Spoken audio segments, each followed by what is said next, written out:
Okay, welcome. Assalamu alaikum wa rahmatullah wa barakatuh. Thank you, everybody, for patiently waiting. I've had so many messages in my WhatsApp and my Facebook. Brother Muhammad, what's happening? Is everything okay? Because I know I've been shadow banned. I know from the previous streams I've been doing with Brother Yusuf Ismail from South Africa, uh, my platform and his platform have been shadow banned to an extent where we was getting thousands and thousands of views, and it's really trickled down to a handful of couple of hundred.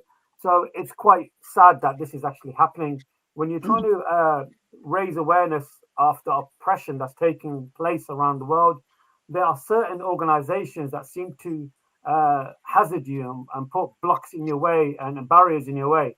But alhamdulillah, we keep moving forward because, as I was just saying to our beloved sister Yvonne, that if we remain silent, especially living in the age we're living in now, what will we say when we stand in front of God? What we're going to say when we stand in front of the creator of the heavens or the earth, and we're going to be questioned, why didn't you stand up and say something? Okay, we've got the energy, we've got the tools, we've got social media, we've got other platforms to stand up and raise awareness of the oppression that is taking all around the world. And it's really an honor. It really is an honor. And actually, I'm humbled myself and my family. We were talking about our beloved sister Yvonne many years ago, and I don't want to be disrespectful because not the younger generation are not aware of our beloved sister's journey. We have the young generation have a mind span of maybe 30 seconds because they're constantly on TikTok and all the clips are 30 seconds. And after 30 seconds, they is swiped to the next one. But nevertheless, we got our beloved sister Yvonne Ridley joining us now. Welcome, and I am truly honored to be in your presence. And may Allah bless you and protect you and your family. And I appreciate taking your time out. First of all, I got to know your story when you were a British journalist, and not many people know this, that you were basically a journalist and you went to Afghanistan. And in your own words, my beloved sister Yvonne, can you just briefly talk about that? Because not many people are aware of that. Well, gosh, we're going back a long time, about 25 years. It was just after the horrific events of 9/11. And I was the chief reporter of the Sunday Express in London. And as such, I would get the pick of the jobs as a journalist. And so when 9/11 happened, that fell onto my desk automatically. And for those younger viewers of yours, 9/11 was huge. It was the first time that America had been invaded in living memory. No one knew for sure who the attackers were, but just about everybody who had a television switched on that morning, saw, well, I don't think anybody actually saw the first jet go in and hit the towers, but we all saw a jet stuck inside the one of the towers. And while we were watching this breaking news unfolding, we then saw a second plane come into sight and smash into the second tower. And it was at that point that we knew this is a terrorist attack.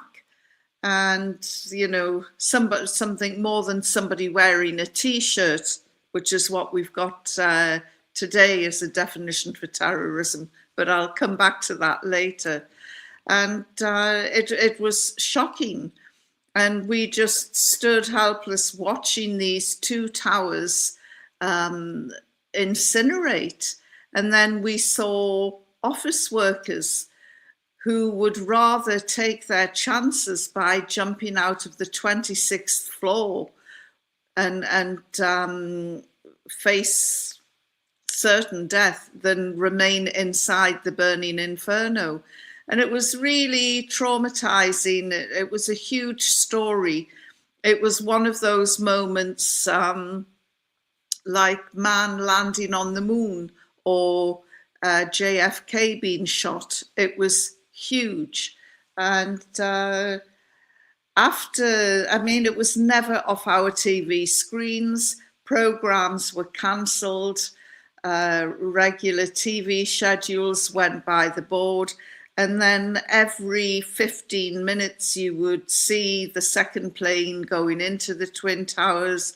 And while all of this was going on, we then watched the towers collapse in front of our eyes, and New Yorkers screaming for their lives and running away from the collapsing buildings. It was all very astonishing. And it was on our screens every 15 minutes. You weren't allowed to forget it. And it was on our screens every day after that.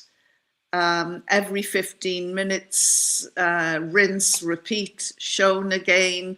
And so it went on for the next 2 weeks, and that's all we had on our TV screens. It was an incredible day. And I went, America's airspace was shut down. Nothing, absolutely nothing, was getting in or out of America for the next 2 or 3 days, including myself. And as I got the first ticket to get out to New York, and as I was going to the departure lounge, my boss rang me up and he said, "There's been a change of plan. We want you to go to Pakistan." And I said, "Why? I've never been to Pakistan in my life. I know nothing about the people. I know nothing about the culture." And he said, "That is where this story is taking us next." And of course, he was right. And by the time I got to Pakistan, there were 3,000 other journalists there, and from right around the world, and they were waiting for the next stage of the story, which was unfolding in Afghanistan, which was in the hands of the ruling Taliban, Mark I, the very first model. And of course, they weren't giving access to any Westerners. And so we were all sitting in Pakistan waiting for the green light to go into Afghanistan. And of course, it never came. I'm afraid I'm not a patient person, and I was less so in those days. And so I sneaked into Afghanistan wearing the all-enveloping blue burqa. And, actually, it's called a chador. But the tabloid newspapers decided burqa suited headlines better. And so that, it changed to burqa. So I sneaked in wearing this burqa with a couple of local guides who spoke the language and spoke my language. And we were there for 2 or 3 days, and then our journey came to an abrupt end when I fell off a donkey that we'd hired. And we ended up being captured by the Taliban. And for the next 11 days, I was held in Jalalabad and then put in prison in Kabul. And it was a terrifying time for me. And every morning I would wake up thinking, is this my last day? Every evening I would try and get some sleep and think, is this my last night alive? I was convinced that I was going to be executed.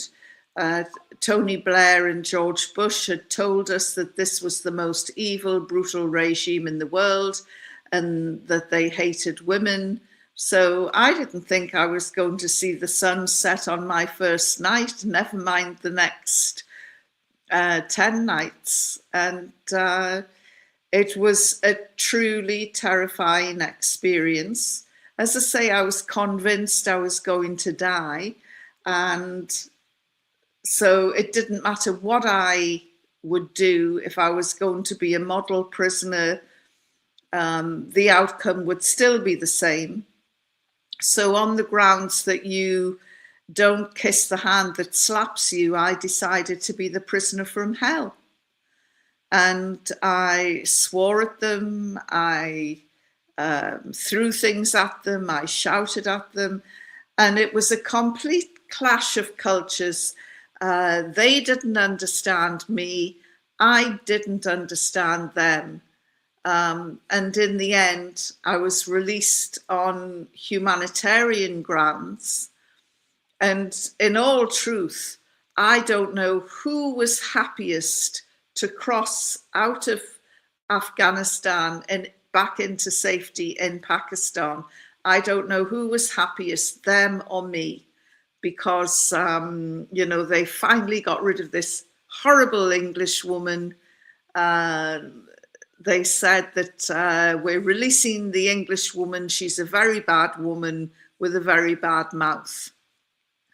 And that was said by Mullah Abdul Salam Zaif, who I wouldn't say is a good friend now, but when we see each other, which we have done several times, he cracks a smile and remembers, my story. And after I got back to London, I thought about my whole experience, and that is when my interest in Islam was triggered, because I saw that through their actions, that Islam was a way of life. It was a way of living. It was the way you spoke to someone, the way you ate, the way you slept, the way just every part of their life was dictated to by Islam. And I thought, if I want to understand the Muslim world, and I'm covering the Middle East and Asia, that I need to know more about this religion. Otherwise, how can I report with any degree of accuracy on the Muslim community? And, we see the quality of journalism today, and their lack of understanding of the Muslim community comes right through. And it's because they don't understand people's cultures, people's faith, and they don't, it's very hard for some of them to realize that Islam is a way of life. It's not something that's picked up for Friday prayers, go into the local mosque, come out, burn a few flags and stampede down the street. It's 24/7.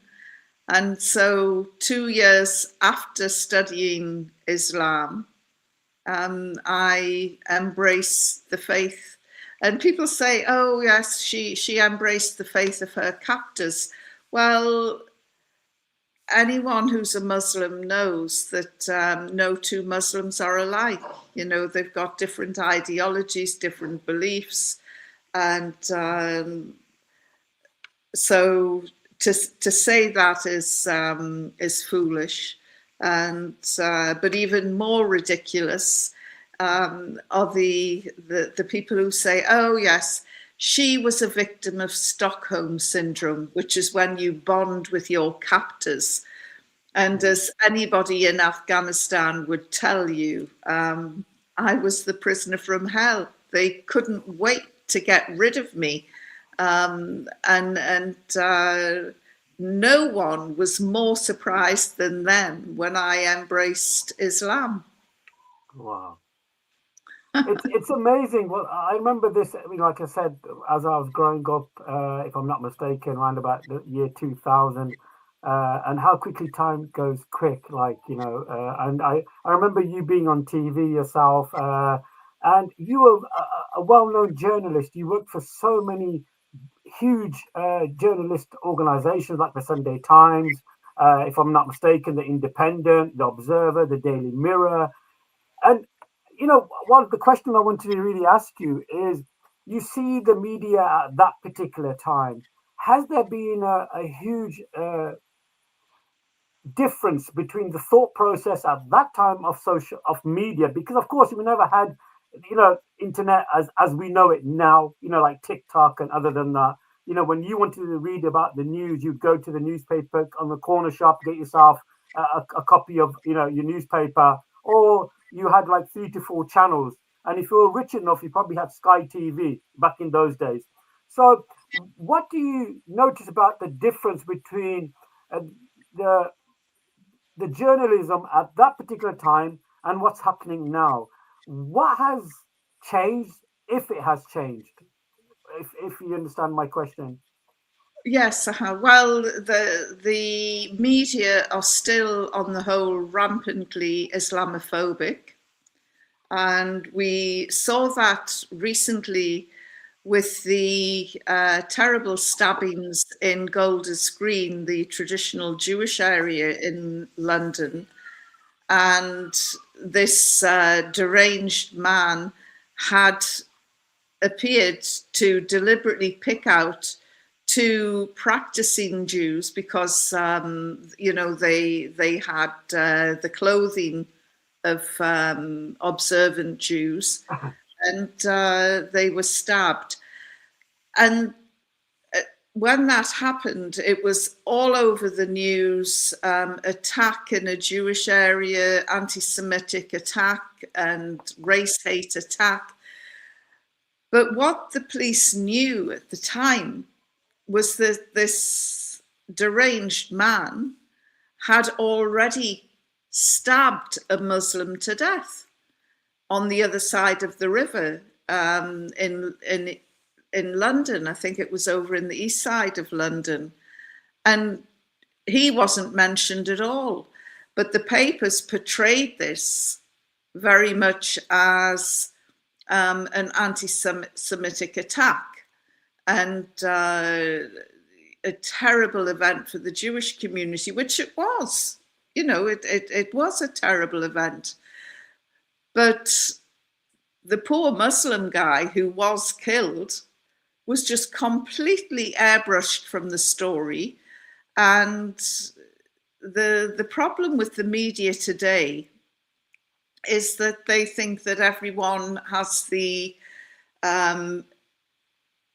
attention level of a water gnat. So anything slightly complicated, they cut away the complications, and it suited the media purpose to portray this as an anti-Semitic attack when it clearly wasn't.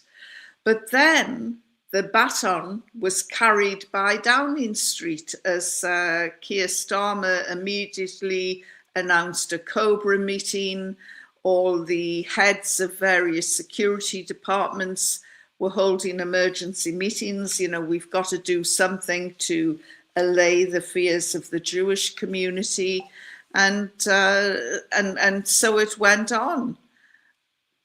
But then, fast forward to last weekend in Edinburgh, and this will be news to some of your viewers.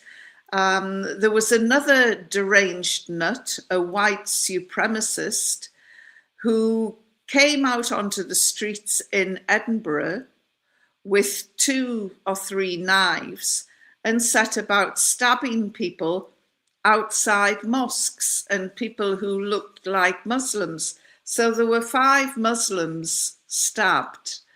And I don't want to get into the numbers game, 2 Jews, 5 Muslims, but it was as traumatic an event for the Muslim community as I'm sure the double stabbing was for the Jewish community. And yet it made the front pages of every Scottish newspaper, but you crossed the border into England and it was barely reported at all. It wasn't given the same treatment. And again, from a political point of view, there was no Cobra meeting. There was no attempt by the police or the authorities to allay the fears of the Muslim community. And we were pretty much left on our own, to our own devices to deal with it. And it was when it was reported, Muslims weren't in the headline, mosques weren't in the headline. There was nothing in the headlines to suggest that this was an Islamophobic attack. So, you know, the way the media treats Islam, Muslims, and Islamophobia is woefully inadequate. And it's because of this institutionalized racism that runs through most of the emergency services, and which is also a feature in the British Parliament, in the British government. And it's, you know, it's there. And it's not that Muslims are seeking attention, but nor do we want to be ignored either.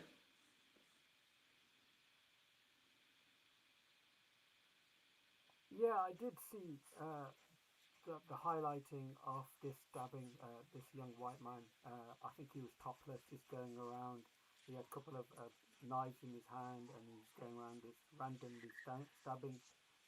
Sorry, I'm sorry, I can't hear you. Oh, can you hear me now? My mic is not the best, I think. Can you guys hear me now? Let me see. 1 second.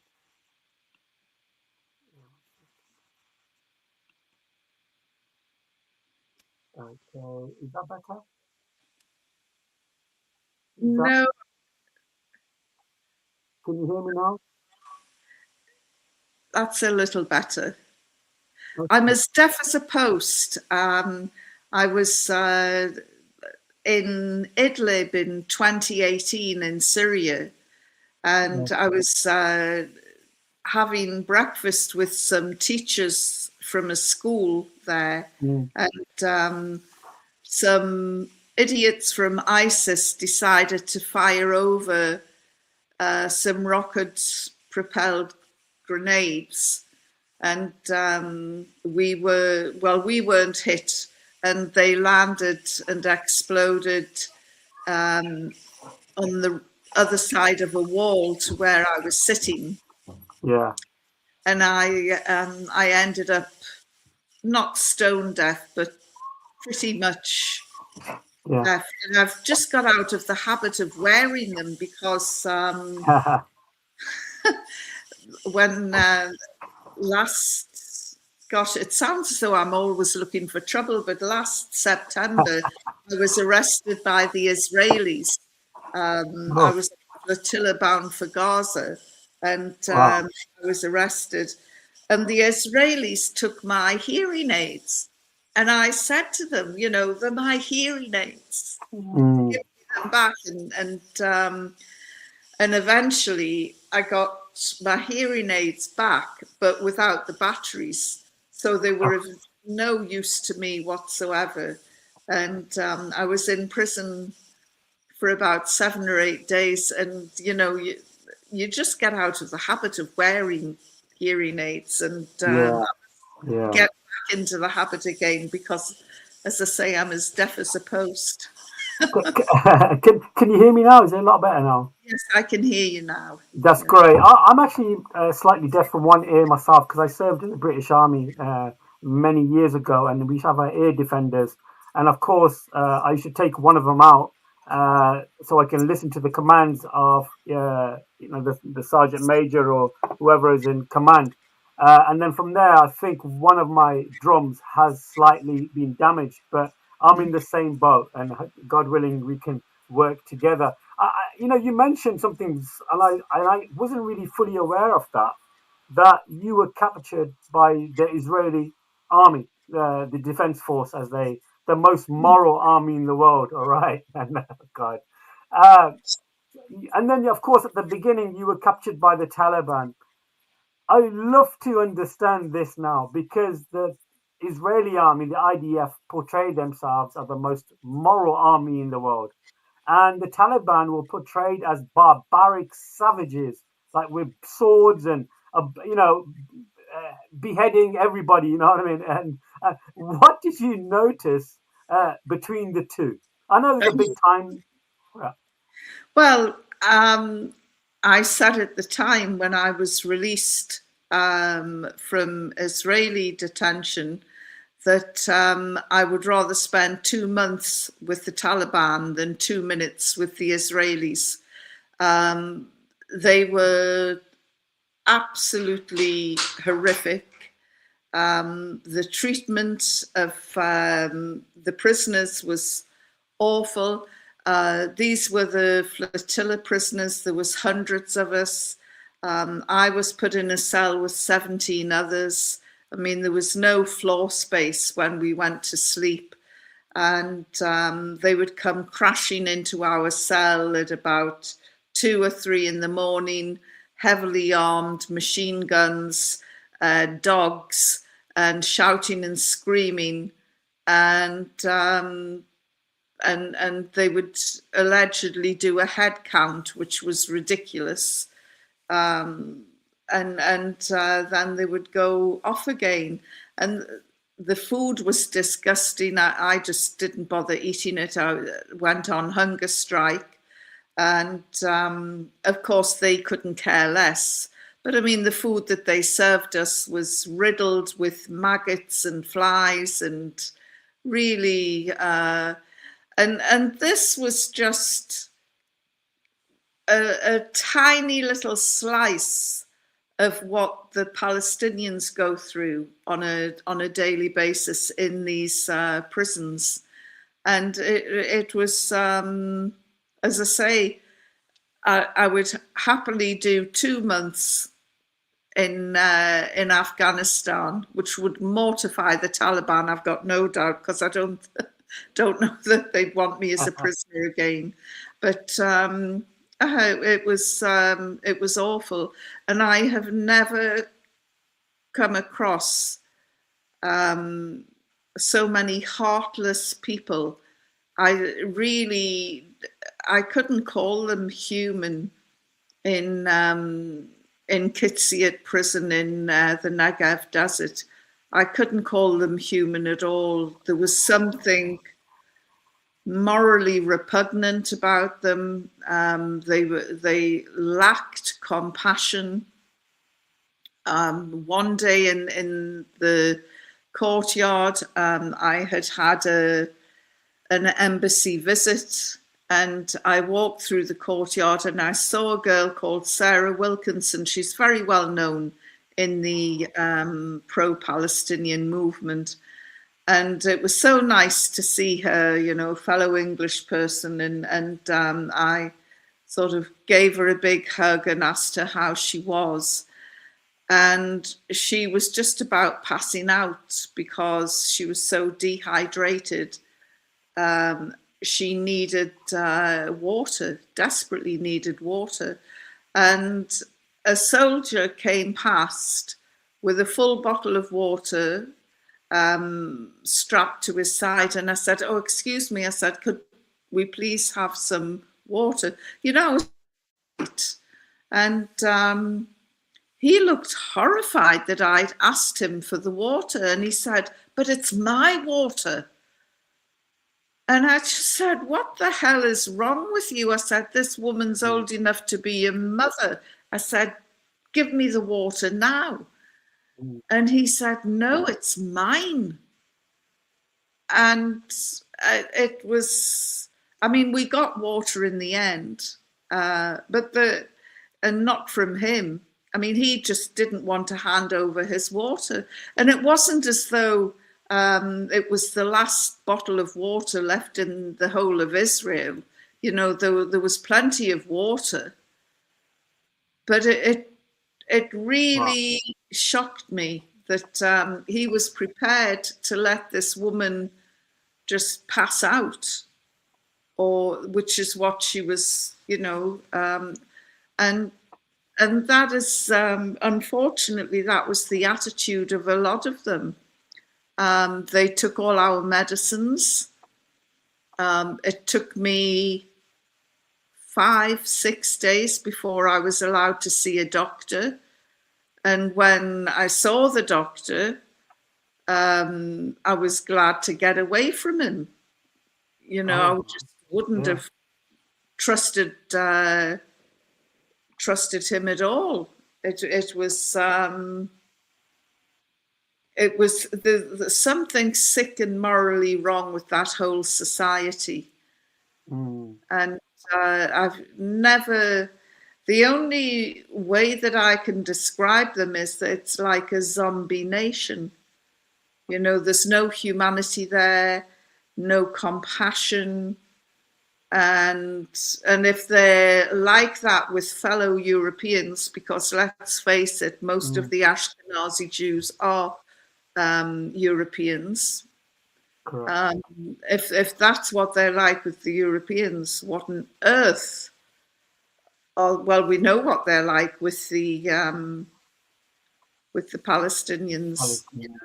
It's horrific. I just want to ask you, because I remember it happened in 2025, if I'm not mistaken. Was your boat was like warning shots, meaning like from live ammunition? Was it aimed at your boat, or did they just blockade it with their boats? And did they just jump on hooded, like we see even now in America, like some of these ICE agents? You see them all balaclavaed up, all kitted out. Was it like that? Was it really brutal and barbaric like that? Oh, they were all masked.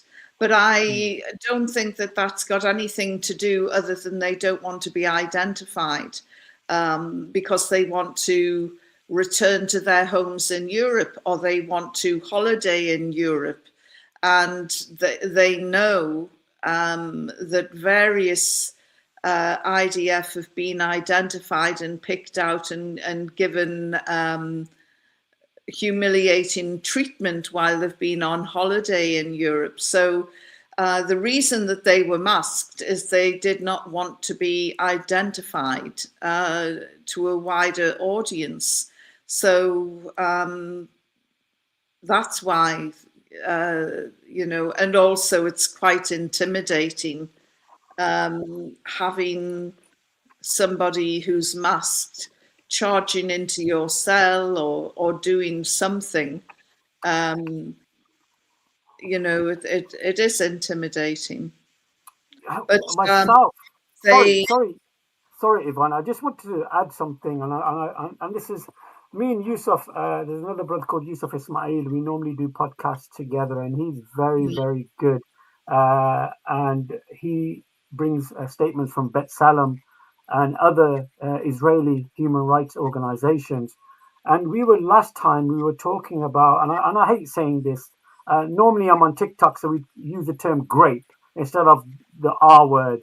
And there's been incidences of animals being used on prison. And I hate, it makes my gut, and it really, like, I was nearly in tears the other day, like listening about it and some of the... Well, it's nothing new, unfortunately. Unfortunately, some of the acts of torture that were carried out in Egypt under Mubarak involved using animals. And I'm thinking in particular of the heroine Zainab al-Ghazali. They set dogs on her, but the dogs actually sat back and just did not want to get involved in whatever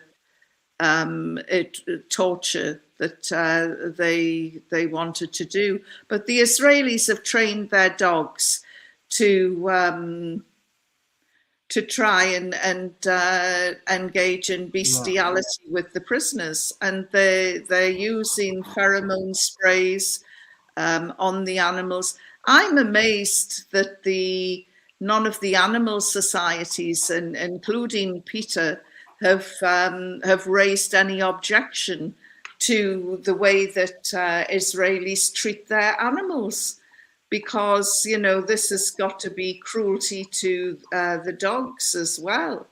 And the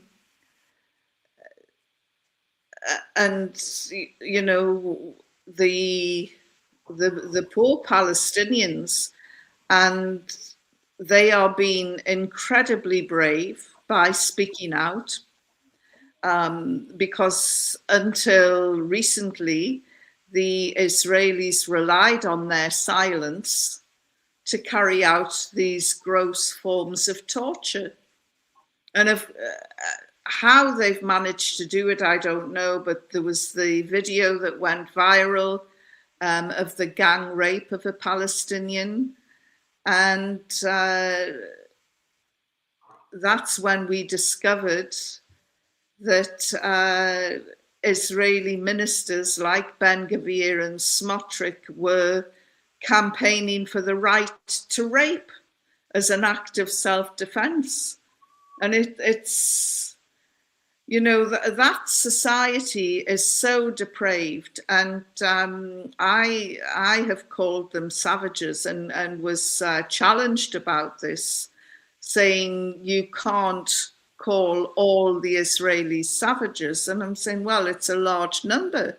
More than 80% of Israeli people know fine well what's happening, and they're endorsing it. And one of the Sidi Tamain rapists in the IDF actually became a media star.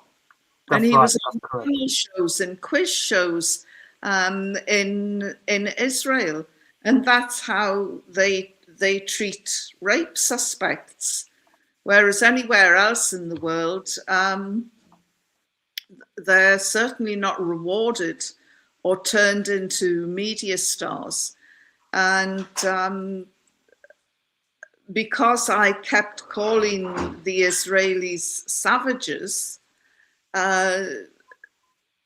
some people became very critical and said, well, all of this has been learned from the British Empire, and so does that mean that the British are savages? And I said, if that was happening in my lifetime, I would be campaigning and I would be marching. And I said, that's the difference. I would call it out. And when you think about it, your best friends and allies would call it out. And nobody has the guts to stand up to Israel and say, you are a disgusting race of people. You have to modify your behavior, because at the moment you're simply not civilized or acting in a civilized way. But nobody has the guts to tell them that, other than people like myself. And then we get called anti-Semitic and are hounded and demonized. But you know what? I couldn't care less. It's to be called anti-Semitic these days. They have diluted it so much. And when I say they, I'm talking about the Zionists. And there's quite a difference between Zionism and Judaism. Judaism, as you and I know, is a great monolithic faith, whereas Zionism is a political ideology which is just vile. I was just reading some of the reports just a couple of days ago. I think the 10th of June. I think, if I'm not mistaken, a 7-month-old child was unalived. I'm used to saying unalived because I'm on TikTok, and of course certain words you can't use. So this 7-month-old child was shot in the head in Palestine. And me and Yusuf were always talking about this ceasefire.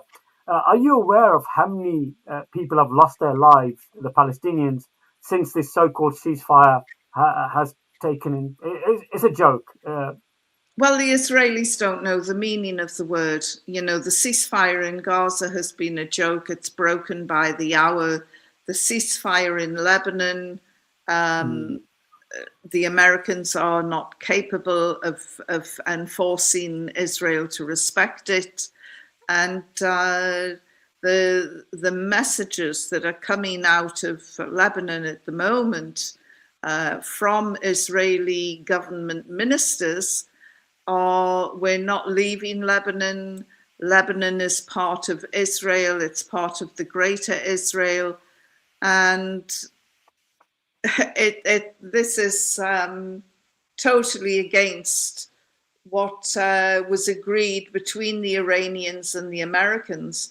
And, you know, the Iranians have come under so much fire of late from all quarters. And I just think they're the only ones in the world that have come to the aid of the Lebanese people.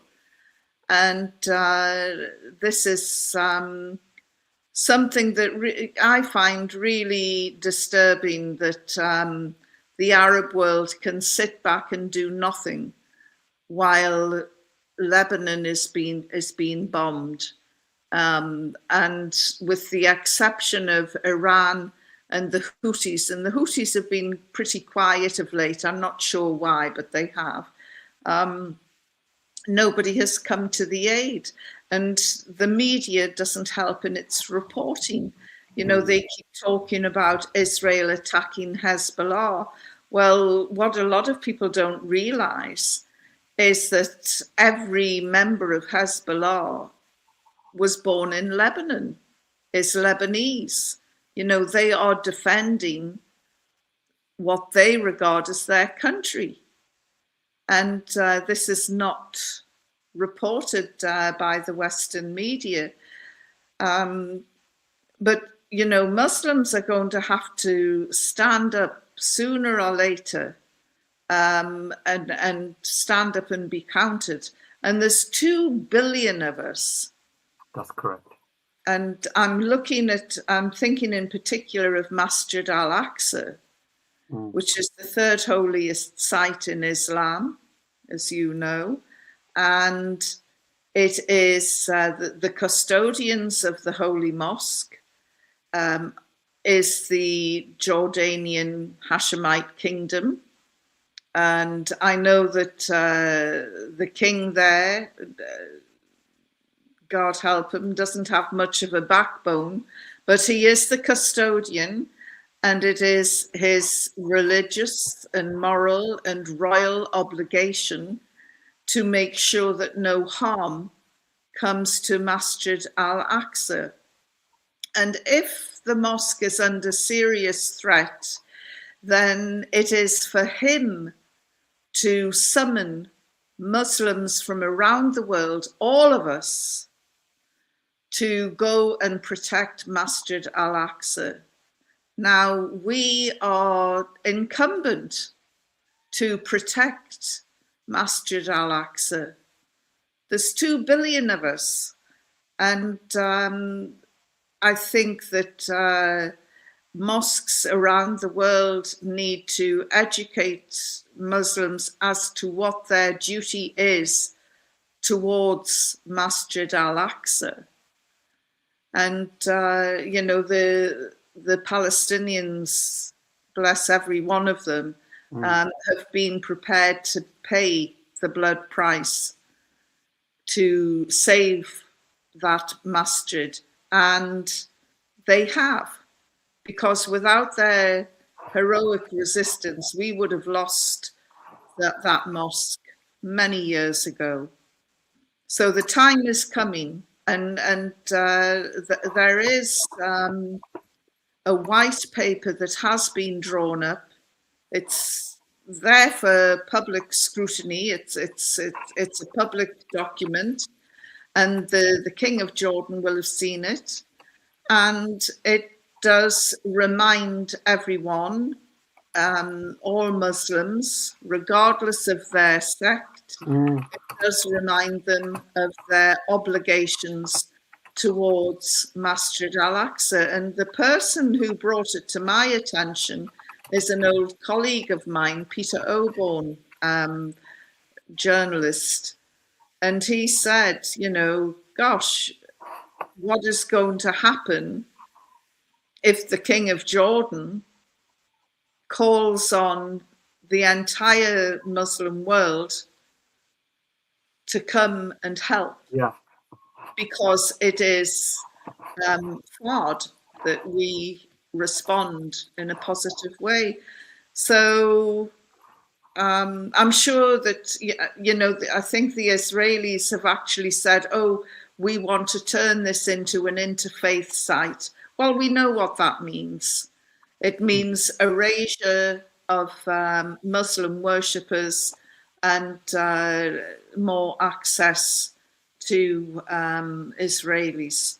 So the time is coming where we are going to have to stand together. And I think that spiritually, we need to be prepared. You know, you say that, and I do a lot of street dawah. I do, preach, as they say, Islamic preaching. I give away free Qur'ans. I have like a little table with a banner. I do a lot of like interfaith discussions, and of course, Christians and Muslims, we believe that Jesus, peace be upon him, will return, and will return to the white minaret in Damascus. Okay, so we actually are sensing now these are the end times, because you mentioned that there are over 2 billion Muslims, and there was a beautiful hadith, a narration of the Prophet, peace be upon him, which was narrated by Hudhayfa ibn Yaman. Hudhayfa ibn Yaman was one of the companions of the Prophet, peace be upon him, and Hudhayfa ibn Yaman was a famous companion because he would always ask the negative. What would happen if if I do something bad? Like, what he would ask the negative questions, like, okay, because the other companion will say, we want to go paradise, and we, well, how do we get paradise? But Hudayfa ibn Yaman will ask the opposite question. So he was very known for that. So this hadith actually came to my mind, that when the Prophet, peace be upon him, said that you'll be many in number, but the enemies will come like they come to a buffet, or you'll be like the fluff on top of the ocean. You'll be worthless. You'll be named Muslims, but in reality, you'll be like the fluff on top of the ocean, just off with the waves, basically. And I see that happening right now. The might, the money that the Muslim countries have. I'm just putting, because I'm Pakistani originally. Pakistani is a nuclear power. They could have ages ago said, listen, you need to stop what you're doing. Otherwise, we will, going to start now, threaten to use our might. But Pakistan have been silent. Recently, the conflict between Iran, America, and Israel, they've kind of stepped up. Maybe because our real leader, Imran Khan, is in jail right now. Okay, I'm sure, and I always say this, sorry, Yvonne, if I'm going to go on a bit too long. I actually feel there were maybe 4 leaders, if they were alive now, they would not let things happen the way it's happening right now. I say Gaddafi. I know he was a bad man, but he had his head screwed on when it comes to dealing with the African countries. He wanted to unite the Africans, okay, and the currency. Second one, again, I'm not a big fan of him, but Saddam Hussein. I actually feel, even though he was a bit of a problem child, I actually think he would have spoke up and stood up. Okay. Third one, I would say Imran Khan. I think if Imran Khan was in power right now, it would be a different ball game. I would love for you to push back on these 3 names if you want to, and if you want to add a few more, you're most welcome. Well, I visited Iraq a few times while Saddam Hussein was the leader, and he wasn't a very nice man. His judgment was seriously flawed on some Islamic levels. But every dealings the Americans had with him, he managed to outwit them. And even when he died, I was, I'll never forget it. I was I was performing Hajj, and it was the day of slaughter when he was executed. And if someone had said to Saddam Hussein, pick your day of death, he would have picked that day. He would have picked the day of the sacrifice. And so the fact that they executed him and the way in which they executed him, and his behavior towards his executioners, the man died a hero. Now, people might not like me saying that. Some people can't handle the truth, but the truth is he died a hero, and he died with the Shahada on his lips. And he wasn't shaking. His executioners were. They were the ones wearing masks because they didn't want to be identified. And, he stared them straight in the face and started to recite the Shahada. And on top of that, they filmed it as well. And they filmed his execution. And why they did that, I have no idea. As a journalist, I can also recognize good marketing practices and skills and PR.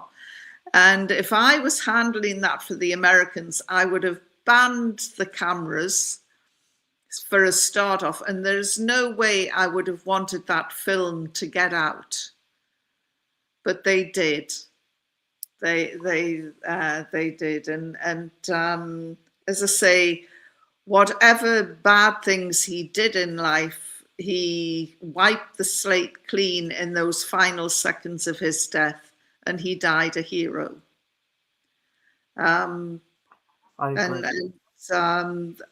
People were so upset, on that day, because they took it so personally. They thought that, they knew that the Americans were trying to hurt the Muslim world by saying, right, we're going to kill him on this holiest of days, and we're going to film it, and we're going to put it out. And, they just didn't understand the character and nature of the Muslim people. So, yes, it was, as I say, quite a spectacular end of his reign.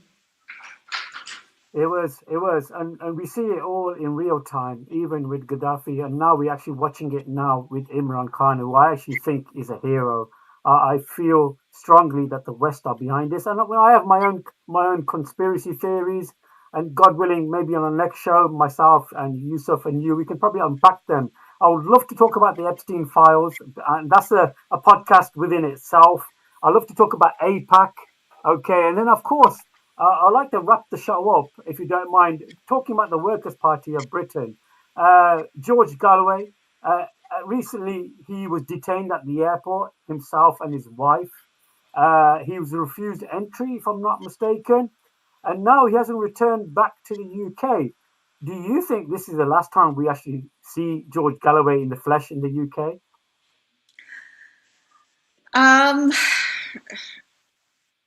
George was traumatized, and I don't think he would mind admitting it either.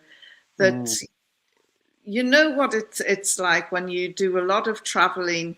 We all slag off Britain and say, oh, it's a terrible country, that's that and the other. But whenever the plane lands at Heathrow or Newcastle or wherever we're traveling to, there's a little bit of relief. Oh, I'll be home soon, and I'm safe.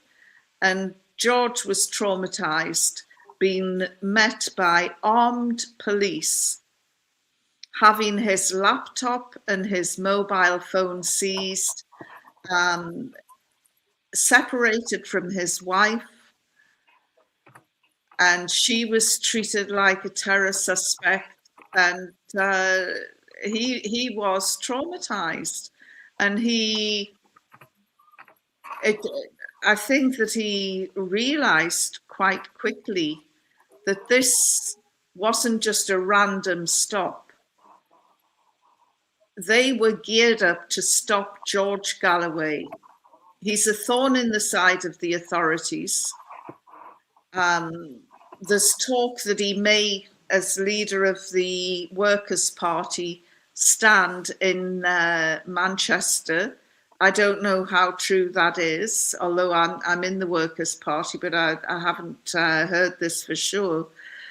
But people need to realise that the authorities hate George, but not only do they hate him, they fear him.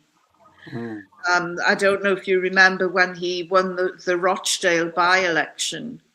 2024, that's correct, yeah. The very next morning, or maybe it was later in the day, little Rishi Sunak went outside and the podium was put outside Downing Street, and everybody is gathering thinking, you know, is this the start of World War III? What's he going to announce? And he was reacting to George's victory. You know, one man. And he was, and then the next other seismic by-election was the Manchester one a few months ago, in which the Greens won. But Labour got a real pasting at the polls. And Keir Starmer made an announcement, and he put the blame of Labour's failure onto George Galloway. Oh. And I'm thinking he wasn't even standing. You know, the Workers' Party stood back and gave the Greens a free run because they wanted Labour to lose that by-election, which they did. And so, you know, wherever George is standing, he is a friend to Muslims, and we should support him. And if he does stand in Manchester, then that's what we should do. But if he announces that he's standing in Manchester, expect the podium and the hot podium man to bring it out, and it'll be back in Downing Street again. So he gets a lot of stick, does George, and maybe some of it's deserved, but he is a good friend of the Muslim community, and I have no doubt that his stopping and arrest and detention and seizure of his electronic goods at Gatwick was a carefully planned exercise to try and restrain him. That's correct. Which, you know, far from intimidating him, they've made him really mad. And it would have been more useful if they'd poked a stick in a hornet's nest, because he is angry still about that. And I think a lot of it has to do with his patriotism for his country. That's right. That's correct. You know, that this could happen anywhere in the world, but it didn't happen anywhere in the world. It happened as he arrived home. And to what he's now beginning to believe is a fascist state. And of course, he's got this mother of all talk shows, which has millions of viewers, and the authorities don't like it, and they can't control it because, you know, shows like these aren't controlled by Ofcom. They're not on BBC platforms, so nobody can control them. And, you know, my God, your free speech in Britain, that's scary for some politicians. That is so true. I love watching his moats. It's amazing. I remember his speech, his victory speech, where he said Keir Starmer and Rishi Sunak are the same cheeks of the same backside. Yeah. That will stay in my mind forever.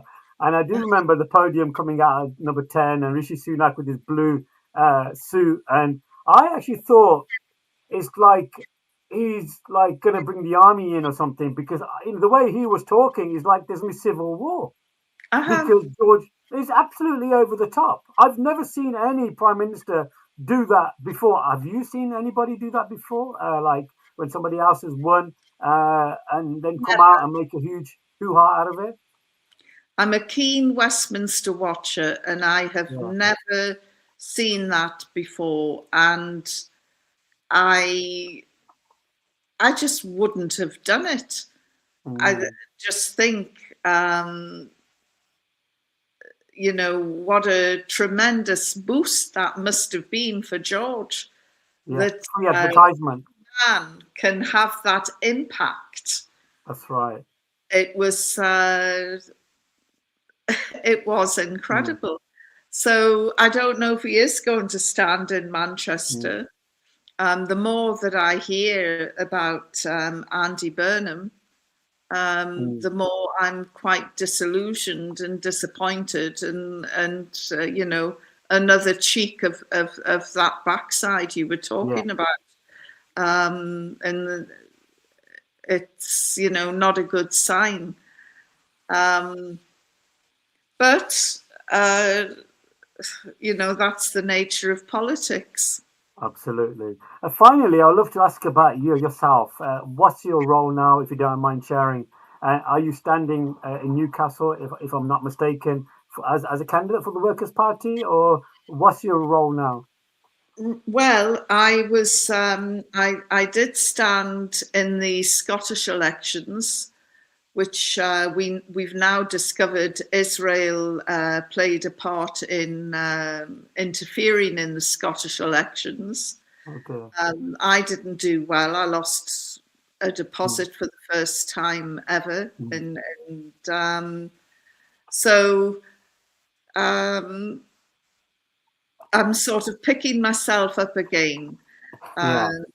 You know, it takes a lot out of you standing in an election, whether it's a council election, a Westminster election, or a Scottish Parliament election. It really does take it out of you, and you have to stand on these platforms and face the verdict of the public, and that can be quite intimidating. I don't know. My husband is hoping that that is my last venture into politics. I'm not sure. I've just got this burning desire to be able to want to help people, and I think that I could do a good job as an elected candidate. But if I'm not wanted, I'm not wanted. You know, I haven't succeeded yet, so maybe I should hang up my hat. But I'm still working as a journalist. I'm still writing for Middle East Monitor,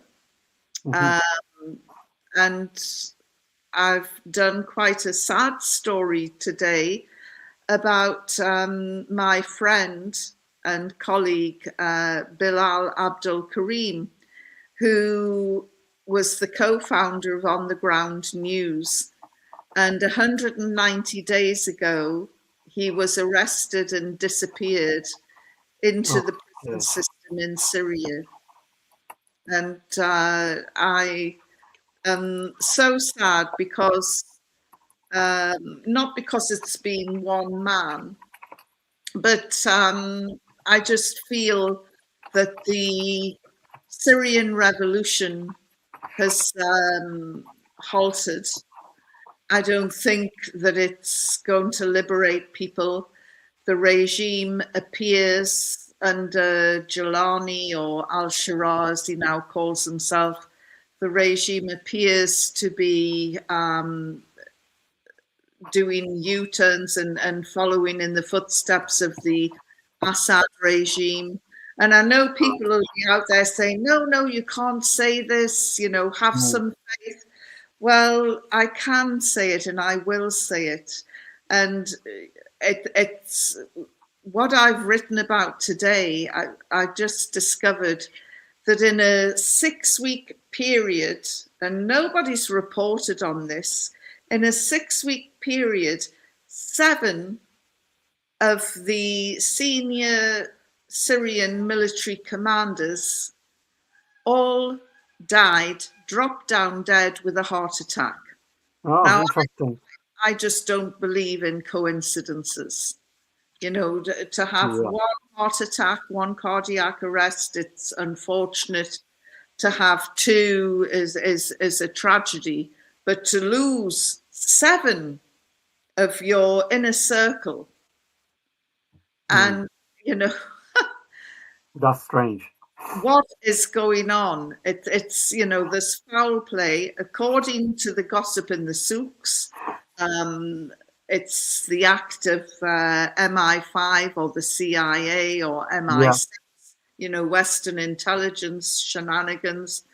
But I mean, the conspiracy theories are wild. And the reason that they're wild is because journalists like Bilal Abdul Karim have been locked up. And again, you know, telling the truth is quite a precarious business, as Bilal has found out. And yesterday, his news platform, On the Ground News, was removed from YouTube.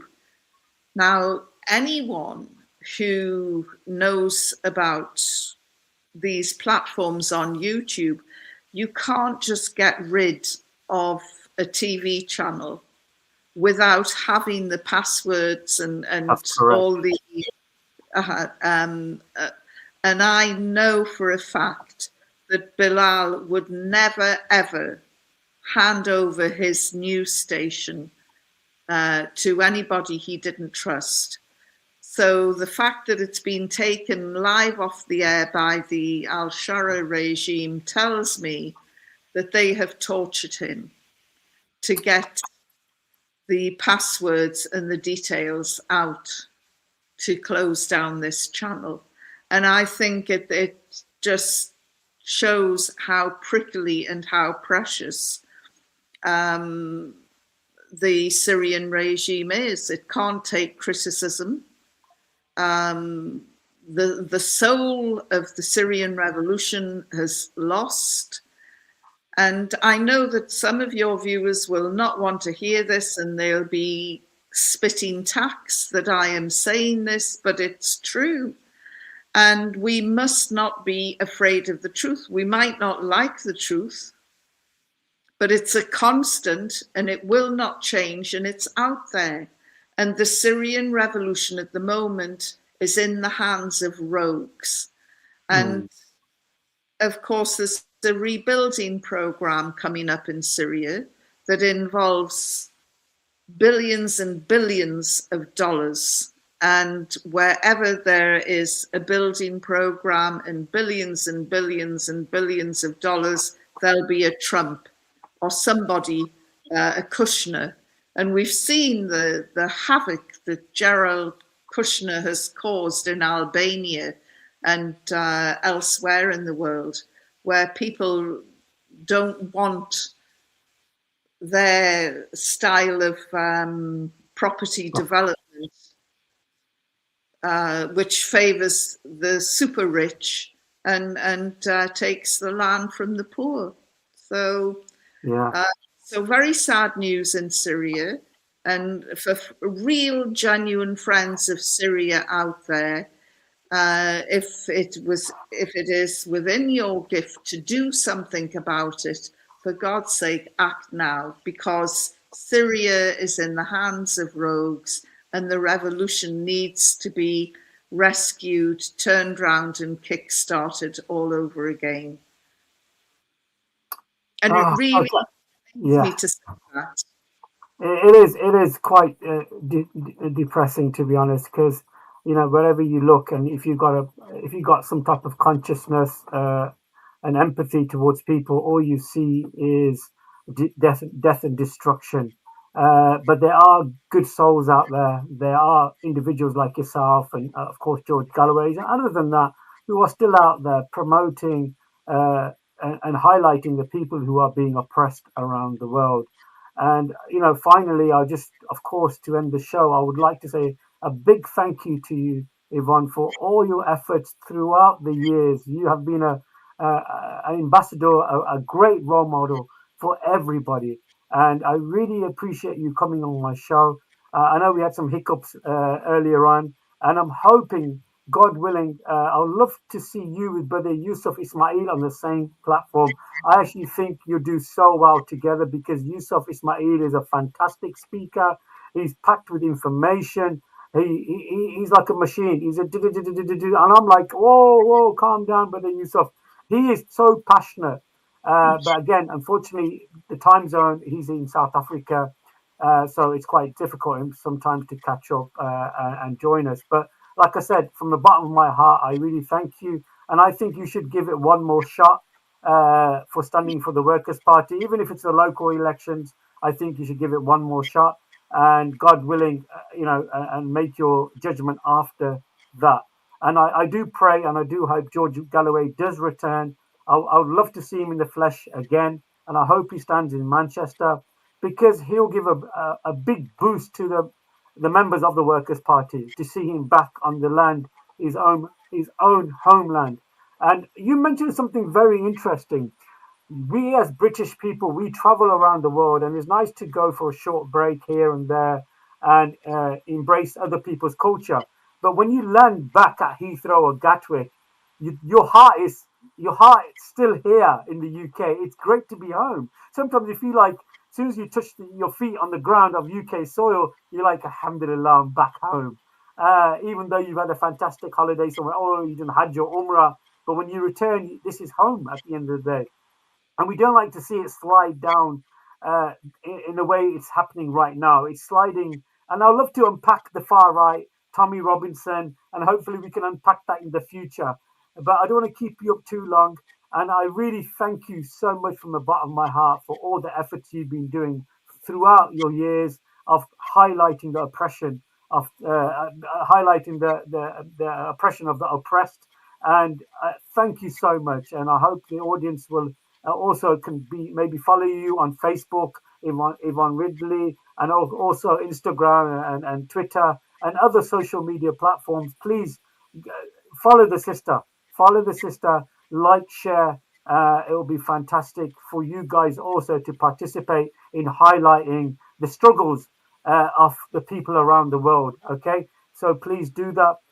Like I said, Yvonne, really thank you for joining me. It's an honor. It really has. My name is Brother Muhammad of CovFF. CovFF stands for Coventry Faith Foundation. We're a charity. We build masjids, we do water well projects, we do orphanages, we do loads of stuff here. But alhamdulillah, we continue to speak up and make awareness of the struggles of people around the world. Thank you so much once again. And of course, to the audience, any last words, Yvonne, before we wrap it up? I'll give you 30 seconds and we can wrap up the show. No, I've thoroughly enjoyed it, Mohammed, and sorry about the glitches earlier on, but it's been great. We've covered a lot of ground, and to all the Muslims out there, I would just say be proud of who you are, know who you are, and be prepared spiritually to do whatever you can when the call comes to save Masjid al-Aqsa. That's a great way to boost everybody's iman. Brothers and sisters, thank you for joining us again. Thank you, Yvonne. And of course, this is your brother Muhammad Abu Shu'aib. Assalamu alaikum wa rahmatullah wa barakatuh. Wa alaikum salam.